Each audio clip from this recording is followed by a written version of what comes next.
Hello, this is History Shorts with the Artifactual Scholar. Today, I'll be talking about Woodrow Wilson's 14 points.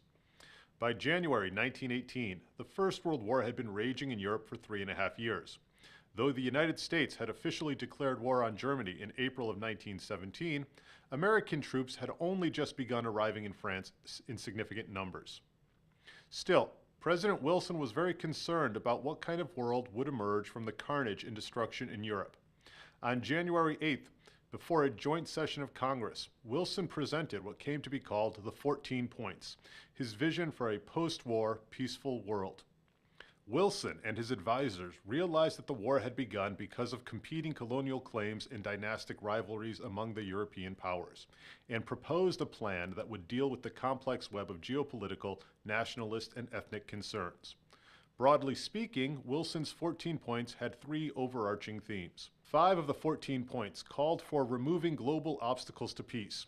Wilson proposed a general arms reduction, the elimination of secret treaties among nations, and freedom of the seas. 8 points dealt specifically with territorial claims and adjustments of the combatant nations, such as the restoration of Belgian territorial integrity and the German evacuation of French territory. Wilson also called for the creation of an independent Polish state. The final, and in many ways most important of Wilson's 14 points, was the creation of an organization, a general association of nations, in Wilson's words, that would serve as a deliberative body for the arbitration of international disputes. The 14 points expressed Wilson's political idealism and his belief that the U.S. should play a central role in maintaining world peace. By the fall of 1918, Germany and Austria, exhausted by 4 years of destructive war, sought to end the struggle and looked at the 14 points as the blueprint for a fair and equitable peace. When Wilson arrived in France in January 1919 to begin negotiating a treaty to end the Great War, many people in Europe had pinned their hopes on the American president's idealism and support of democracy. However, it quickly became apparent that hopeful idealism would be undone by age-old animosities.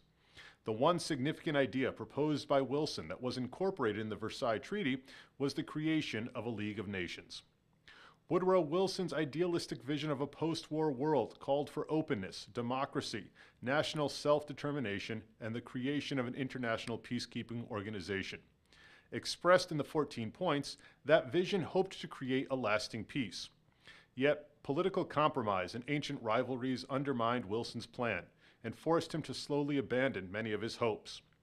Perhaps the most important legacy of the 14 points was the expression of American diplomatic idealism and a foreshadowing of future U.S. global leadership. This has been History Shorts. Thanks for watching.